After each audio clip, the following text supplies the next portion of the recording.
Hi, Jay here. Got something new for the man cave. This is a Grizzly 4-inch OD by 6-inch long micro-lathe. And this is a real lathe. It's not like plastic and stuff. It's now this one is sold by Grizzly. All right, but these are all made over in Asia, and they go by different names.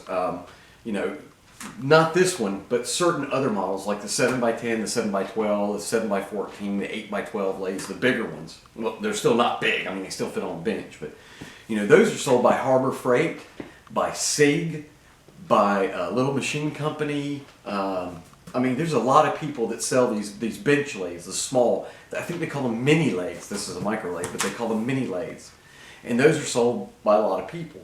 And they also make mini mills, and I'll get into that later in a different video.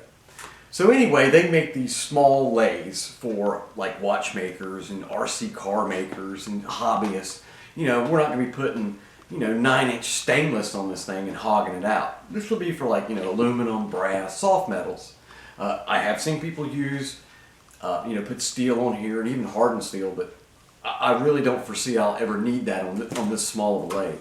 So I was going to do this whole unboxing, and like everybody, you know, you always check the box first to make sure everything's in there, because there's nothing more embarrassing than opening an unboxing and it's not there, or it's broken in pieces and you're like...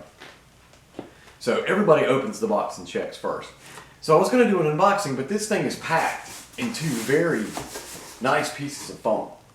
So, I mean, this is one of the best little Asian boxes I've ever seen as far as fitting. So instead, I'm going to take it out of the box and put it on the bench first. So you ready? Magic. Well, here it is. Yes, you're thinking, wow, that's awful small. Well, you know, small is a relative term. It's not about size. So,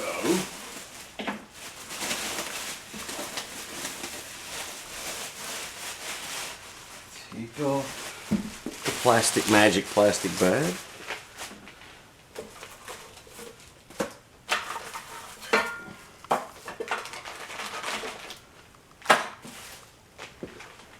Okay.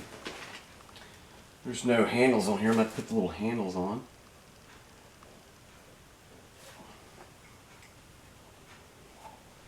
Alright, let's move in for some close-ups, shall we? Alright, so here's the lathe, and what comes in the box besides the lathe. It's a Phillips screwdriver, 3 hex keys, and X and Y handles, a wrench, a spare fuse, some kind of a pin device, either a stop pin or a locator pin. These got to be some kind of levers or something, because they're knurled. They're not threaded, they're just knurled. And of course your dead center, which goes on your end stop back there. All right, so that's all you get. Let's put some tape on here so you can see it. It's about 15 inches long. It's about 9 inches tall at its tallest point, and about the same depth at its deepest point. It's got a 4-inch travel, 4-inch chuck on it. It's actually a 2-inch chuck, but you flip the chuck arms around, you invert them, and you can hold a 4-inch piece. 6 inches between the centers. It's got about a 2-inch carriage traverse. Let's see, what else? 3,800 RPM. It's a 100 or 150 watt motor. I think it's a 5th horsepower. You don't need much. I mean, look, you can almost pick this thing up with one hand. It weighs 26 pounds or 28 pounds, depending on which one you read. What else? It doesn't have power feed. That's about all. Is the rough information that it comes with. Oh yeah, wait a minute. Where did I put it? There it is. It also comes with a great manual, okay? This is a really good manual that Grizzly puts with it. It's got all the information. It's got specs. It's got troubleshooting. It's got your registration card, exploded views, you know, how to do adjustments, how to clean the tailstocks, the center, everything.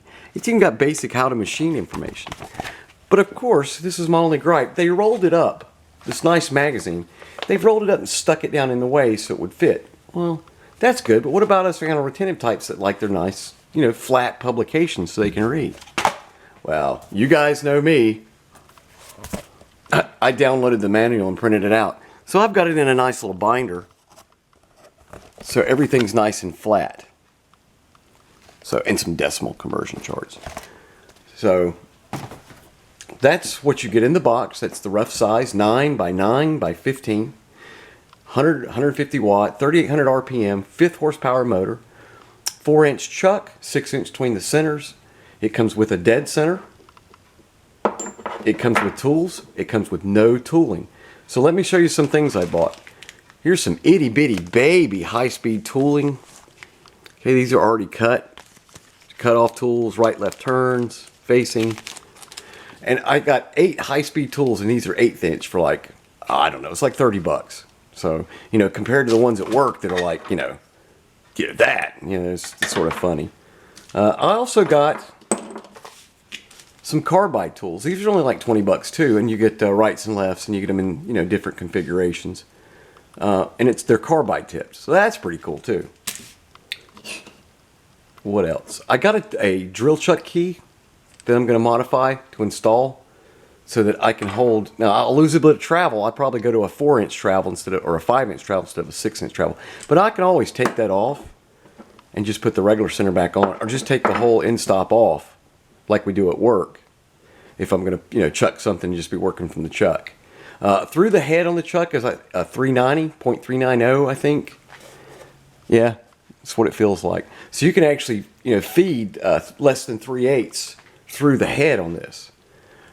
That's pretty cool. So that's all I've got.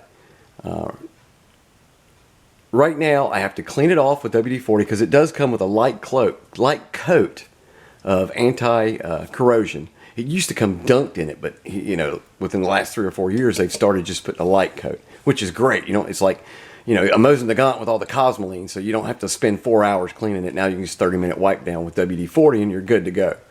So I have to do that. Then I have to do the break-in. So I'm going to stop the video here and then continue this in another segment, because there's nothing more boring than sitting here and watching the motor spin at 1500 RPM for 30 minutes. So that's kind of like the break-in procedure. And you have to move your Y and X and make sure nothing's binding.